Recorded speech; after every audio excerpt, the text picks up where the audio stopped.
The year is 1603. Winter grips England in a cold silence. Within the dim halls of Richmond Palace, time itself seems to hesitate. The Queen, once the radiant heart of the realm, now walks like a ghost through fading candlelight. Her crown weighs heavier than ever, not with jewels, but with years of solitude and loss. Elizabeth pauses by an arched window. Beyond it, the Thames glimmers like liquid silver beneath the moon. Once she stood here commanding fleets, facing kings. Tonight she faces only her reflection, frail, aged, and haunted by the ghosts of those she once loved and lost. The court no longer laughs as it once did. The music has vanished, the dancers gone. Courtiers whisper in corners, afraid of both death and displeasure. In the Queen's eyes burns the faint ember of a once unstoppable fire, the will of the Virgin Queen, undimmed yet dying.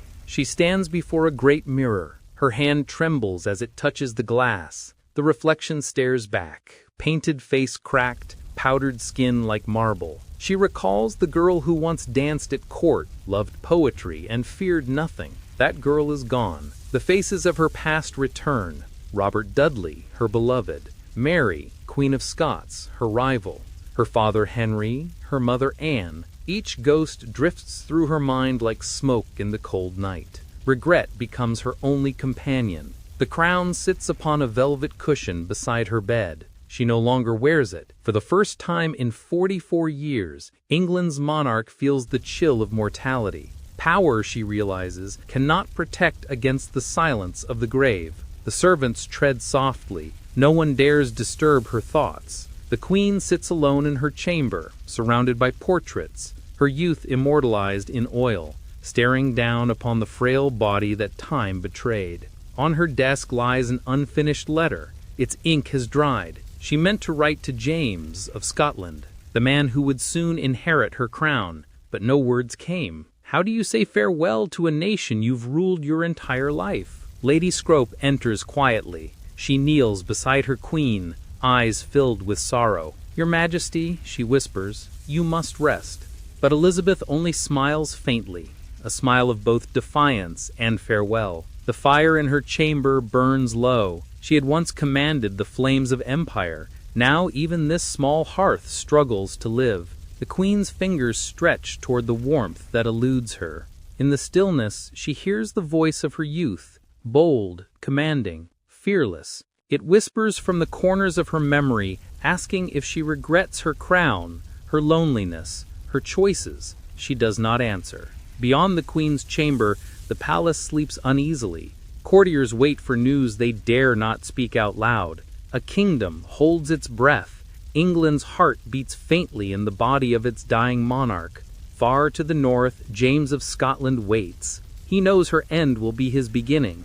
Elizabeth knows it too, and for that reason she delays the inevitable with every breath she takes. She touches the locket around her neck, a tiny portrait of Robert Dudley. Even now, after all these years, she cannot let go of the one man she truly loved. The Virgin Queen's secret sin was love itself. Her council gathers outside her door. Cecil, Raleigh, and others who built an empire beneath her command. They whisper of succession, but no one dares to ask her directly. To question the Queen's end is to hasten it. Night after night, she refuses to sleep. "If I close my eyes," she says, "I may never open them again." The courtiers no longer question her. They too feel death walking the corridors. When sleep finally comes, it is not peace but vision. She dreams of a vast field of white roses, England itself, pure and unspoiled. She walks among them, young again, barefoot and free. Then one by one, the petals turn to ash. Dawn creeps through the curtains. The Queen does not move. Her eyes, open but distant, reflect the pale light of a world she no longer rules. Whispers rise from the chapel below. Priests chant softly. Her lips move in silence. No confession, no plea, only gratitude. She has ruled, she has endured, and she will die unbowed. One by one the candles around her go out, each flame snuffed as if marking a year of her reign. 44 small lights, and now only one remains. The palace waits in stillness. Servants cry quietly in corners. Outside, the wind carries the toll of distant church bells, a dirge for a monarch not yet gone. And then, for a brief moment, she smiles. The pain fades. Her eyes lift towards something unseen, perhaps her mother's face, or the England she once built from fire and fear.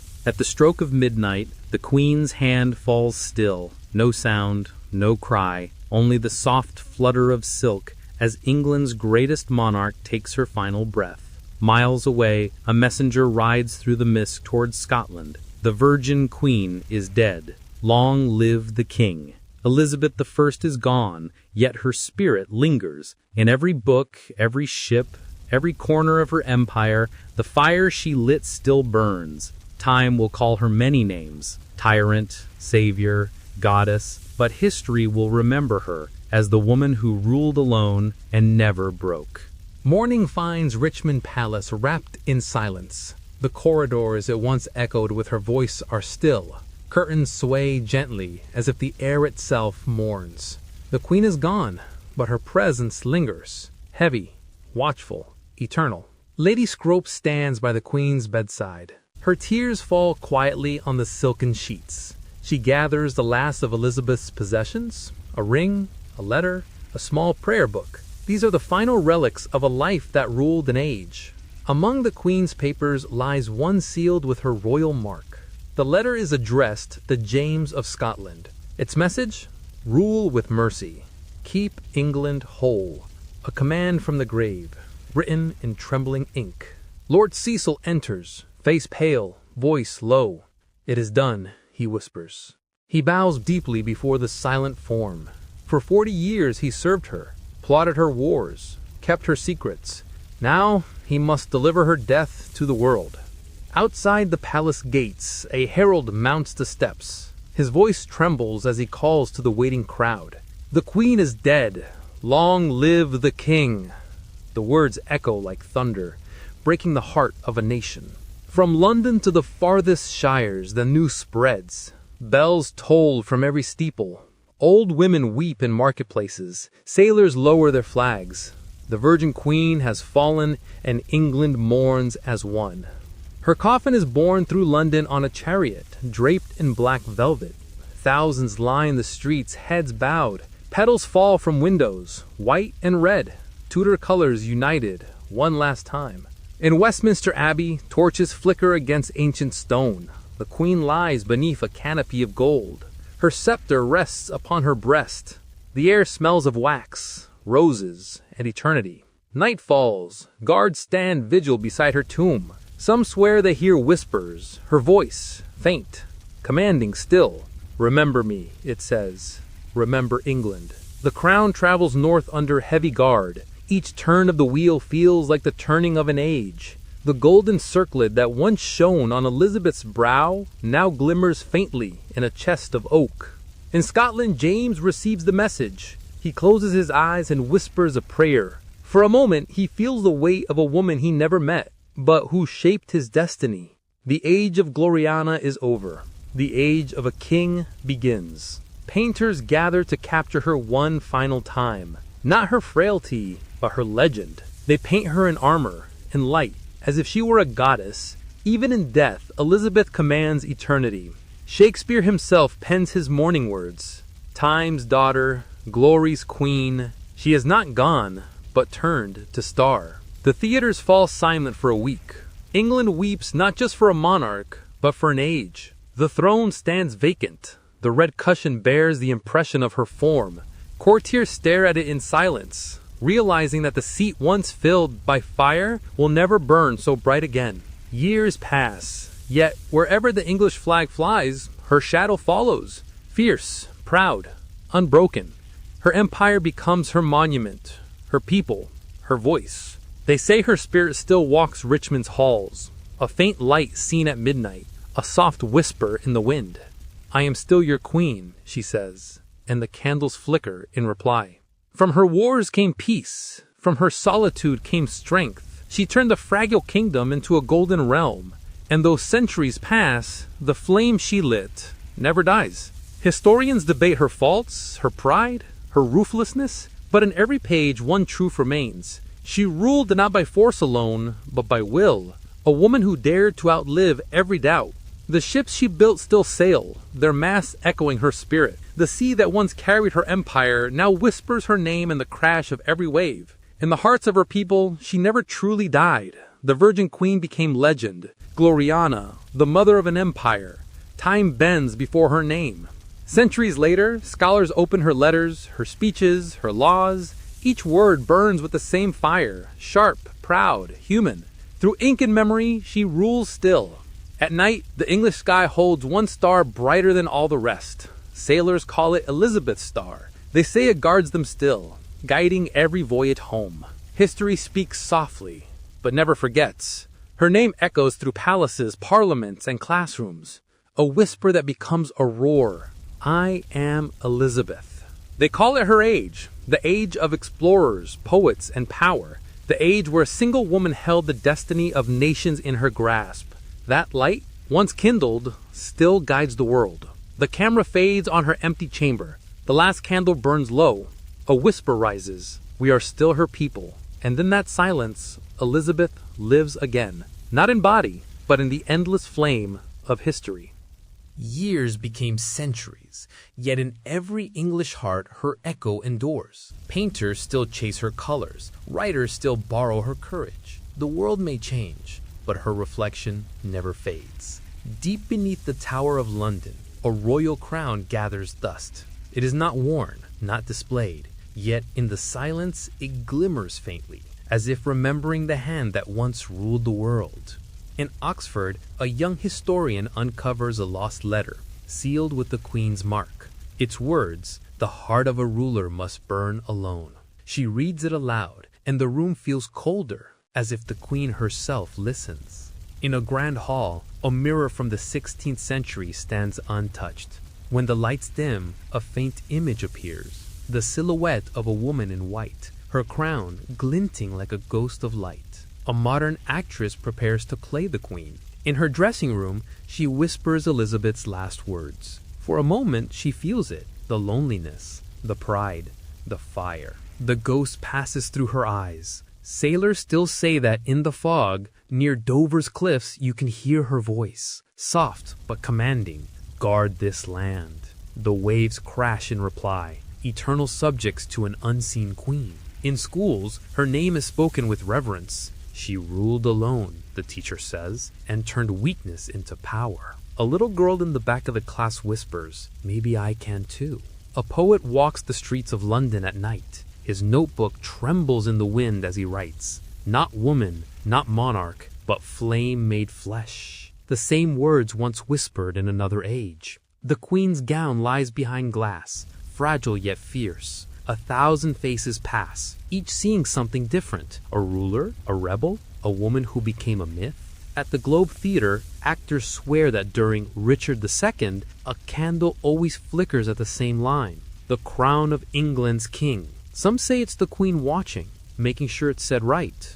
Centuries later, another queen rises. In her portrait, the same steady eyes. The crown has changed hands, but the spirit remains, sharp, unyielding, eternal. In the British Library, her letters whisper from their cases. Every line bleeds history, ambition, and solitude. The ink may fade, but her words never. In a future of glass and code, her image lives on, recreated in light, in data, in memory. The Virgin Queen reborn as pixels, still commanding through centuries of silence. Empires rose and fell, kings came and went, but her fire burned on. In every woman who defied, in every leader who dared to stand alone. An old clockmaker repairs a Tudor clock said to have belonged to the Queen. When it ticks again after centuries, he smiles. "She's back on time," he whispers. Tourists walk through Westminster Abbey. They pause at her tomb. Some leave roses, others whispers, and sometimes the air seems to shimmer as if she's listening. A voice narrates over fading images. Power fades, beauty fades, but will endures. The screen dims to the sound of a quill writing one last line, "I am still your queen." She ruled an island, but conquered eternity. Her story did not end in death. It became history's heartbeat. And as long as courage exists, somewhere, Gloriana still reigns. After Elizabeth's death, Silence ruled the palace. Then came the march of new footsteps. King James of Scotland, now King of England. Yet even as he sat on the throne, he felt her eyes in every corner. James touched the crown with trembling hands. "It feels heavy," he murmured. The courtiers bowed, but in their hearts they compared him to her and found him smaller. The court whispered her name in secret. The Queen would never. Under Elizabeth, this would not stand. The new reign began under a ghost's shadow. In Oxford, a scholar burned his manuscript, a praise of Elizabeth's wisdom. "The new king will not like it," he whispered, watching the pages curl like lost prayers. The royal painters were told to replace her portrait with the new king's, yet each time her image reappeared faintly beneath the layers of paint, as if refusing to be erased. A maid who once served Elizabeth dreamed of her that night, standing in white, smiling sadly. "You will see," the ghost said. "The crown remembers." King James could not sleep. Every creak of the palace, every rustle of the curtains, he thought it was her returning to judge him. He lit candles until dawn, but the darkness never left. At his first council meeting, he saw her chair, empty, untouched. For a moment, he thought he saw a shimmer of gold there, as if she still sat listening. A servant found a letter in the Queen's old chamber, unopened, unsealed, addressed only to "my successor." Inside a single line, "May you rule better than you fear." Rumor spread that Elizabeth was poisoned, that her ghost seeks justice. London's taverns buzzed with fear, and every illness was called the Queen's revenge. At Westminster, monks said they saw her figure kneeling at the altar, a silent light, praying for a country she no longer ruled. A royal artist claimed to see her reflection every time he painted another ruler. They found him months later painting only her eyes, again and again. In Scotland, James's men mocked the English idol. But even there, a storm broke that night, and thunder struck the castle tower. The locals whispered, she heard. Hidden among her jewels, they found a diary, written in the Queen's hand. Last line, "I go, but I remain." Her words became prophecy. At Greenwich, where she once walked, the roses bloom redder than anywhere else. The gardeners swear they grow from her touch and bleed when cut. A child wandering near the palace gate pointed and said, "The lady in gold waves to me." No one else saw her. Centuries later, historians argue her legacy, tyrant or savior, witch or saint. But every voice ends with the same whisper, she changed everything. A new portrait is unveiled at the National Gallery, not painted, but generated by light. Her face appears, alive again in digital gold. The crowd gasps. The crown rests now on another head, yet every new monarch feels her weight, her judgment, her legacy carved into the very gold. A modern play about her final days goes wrong every night. Lights flicker, voices echo, actors fall ill. The director whispers she dislikes being portrayed.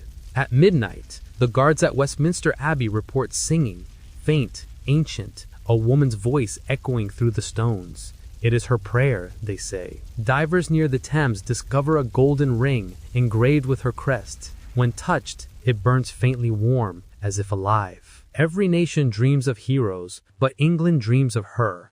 In art, in film, in the whisper of waves, her face returns again and again. In a recording studio, a historian restores her last surviving letter. When played through modern tech, a faint whisper forms, "Remember me." As centuries fade, her image drifts into myth, half legend, half memory. But somewhere beyond time, she stands tall, gazing over her empire of ghosts. She was born mortal, but became eternal. The world calls her the Virgin Queen, but time calls her something greater. The Queen who never died.